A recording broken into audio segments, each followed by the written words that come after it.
Bismillahirrahmanirrahim. Elhamdülillahi Rabbil alemin. Vessalatu vesselamu ala Resulina Muhammedin ve ala alihi ve sahbihi ve sellim. Rabbi şrah li sadri ve yessir li emri ve hlul uqdeten min lisani yefqahu qawli. Assalamu alaikum ve rahmetullahi ve barakatuh. Hürmetli bауырлар, hürmetli көрермендер, Алла Тағала өткен айтымыз құтты болсын. Алла Тағала алдыңғы айда жасалған ізгі амалдар, ұстаған оразалар, берген игі садақаларымызды Алла Тағала өзінің разылығымен қабыл етсін. Міне қасиетті Рамазан айынан қасиетті Шәуәл айына өттік. Алла Тағала күнімізге береке, хайыр, жақсылық берсін. Алла Тағала баршамыздың дұға тілектерімізді қабыл етсін. Енді кезекті тізім бойынша Құран бағыштау, кезекті тізімге жазылғандар ең әуелі сол кісілердің артынан Құран бағыштайтын боламыз. Алла Тағала осы берекелі айларда, берекелі күндерде жақсы амалдарды көбірек жасап қалуға баршамызға нәсіп етсін. Енді адамның екі әлші шағы болады дейді ғой. Біріншісі балалық шағы, екіншісі жаңа қарттық шағы. Қартқа келген кезде адам бала сияқты болады. Енді сол балалық шақ пен кәрілік шақтың ортасындағы амалды біз жастық шақ деп айтаймыз. Осы жастық шағымызда көбірек Құран оқып қалайық. Жастық шағымызда адамдарға көбірек жақсылық жасап қалайық. Жастық шағымызда көбірек садақа беріп қалайық. Өйткені бұл екі шақтың әлсіздігі ол кезде құлшылыққа адам бейім болмайды. Адам ол кезде жақсы амалдарды істеуге бейім болмайды. Ал керісінше жаңағы жастық шақтағы әлсіздік пен қартайған шақтағы әлсіздікті екеуінің ортасындағы берекелі хайырлы өмірді жақсы атқаратын болса, Алла Тағала онда біздің амалымызға береке, хайыр береді. Сондықтан жақсы амалдарды көбірек жасап қалуымыз нәсіп етсін. Міне осы мақсатта біздің дәйімун дейміз ғой, дәйім, әрдәйім үздіксіз жасалып тұратын амалдарды тұрақты болу үшін, оны амалымызға тұрақты енгізу үшін осы қосымшаны пайдаланып жатырмыз. Бұл қосымшадағы мақсат, сіз Құран оқи аласыз, бір мезетте хатымға қатыса аласыз, бір мезетте соның сауабын алуға өзіңіздің үлесіңізді қоса аласыз. Сондықтан Алла Тағала баршамызға хайыр, береке берсін. Енді кезекті тізім бойынша Құранымызды бағыштап жіберейік. Алла Тағала барлық амалдарымызды өзінің разылығы мен мейірімен қабыл қылсын. Алла Тағала бұл дүниеде де ақыретте жетістікке жеткен амалдарымыз қабыл болған құлдардың қатарынан болуымызды Алла баршамызға бұйыртсын. Ал бастаймыз кезекті тізім бойынша Құран бағыштауымызды.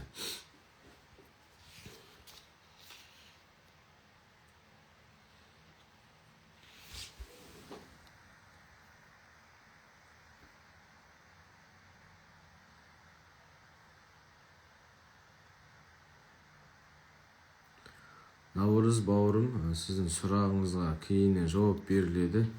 Мен ондай нелер жауап бере алмаймын. Менікі тек Құран бағыштау. Осы жаңағы адамның аты аталған адамдарға Алланың рахметін, мейірімін тілеу, сізге міндетті түрде жауап беріледі. Ал кезекті Құран хатымызды бастаймыз.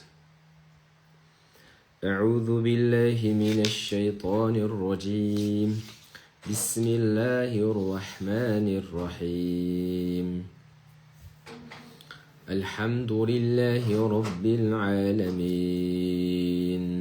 Ар-рахманир-рахим.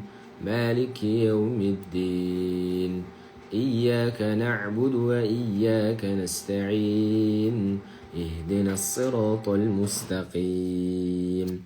صراط الذين أنعمت عليهم غير المغضوب عليهم ولا الضالين. بسم الله الرحمن الرحيم. الرحمن علم القرآن خلق الإنسان علمه البيان. الشمس والقمر بحسبان والنجم والشجر يسجدان. والسماء رفعها ووضع الميزان ألا تطغوا في الميزان وأقيموا الوزن بالقسط ولا تخسروا الميزان. فبأي آلاء ربكما تكذبان. بسم الله الرحمن الرحيم. إنا أعطيناك الكوثر فصل لربك وانحر إن شانئك هو الأبتر. صدق الله العظيم. سبحان ربك رب العزة عما يصفون وسلام على المرسلين والحمد لله رب العالمين. Әмин. Бисмиллахир-рахманир-рахим. Аса қамқор, ерекше мейірімді Алла Тағала, өзіңнен құлшылық етіп, өзіңнен жәрдем сұраймыз.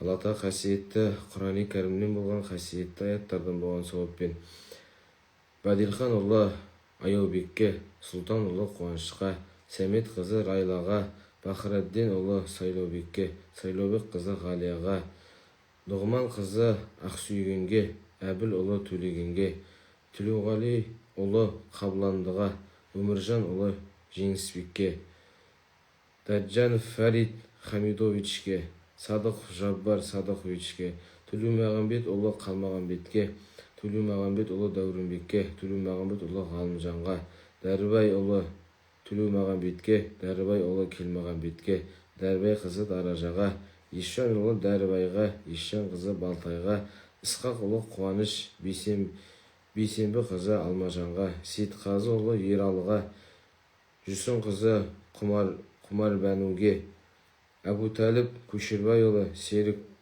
Көпейұлы, Жоламанұлы Кенжетай, Қайралап Бағдархан Нағиұлына, Дуан қызы Күлсараға, Өтепбайұлы Әлиакбарға, Айтмағамбет қызы Орынкүлге. Алла Тағала есімі аталмаған кісілердің рухтарына бақыш ет. Ол кісілердің жатқан жерлерін жайлы, топырақтарын торқа, қараған жерін жарық қыл.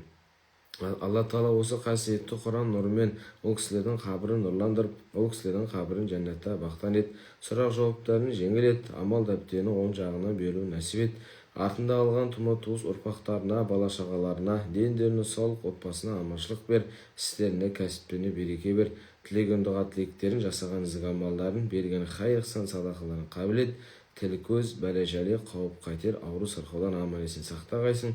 Алла Тағала осы аталған кісілердің артында қалған ұрпақтарына хайырлы, берекелі, мағыналы, мәнді, сәнді өмір бергейсің. Дұға тілектерімізді қабыл еткейсің. Амин. Аллах. Міне осылай кезекті тізім бойынша атын атап, Құранымызды бағыштап, Алладан рахым, мейірім тілейтін боламыз.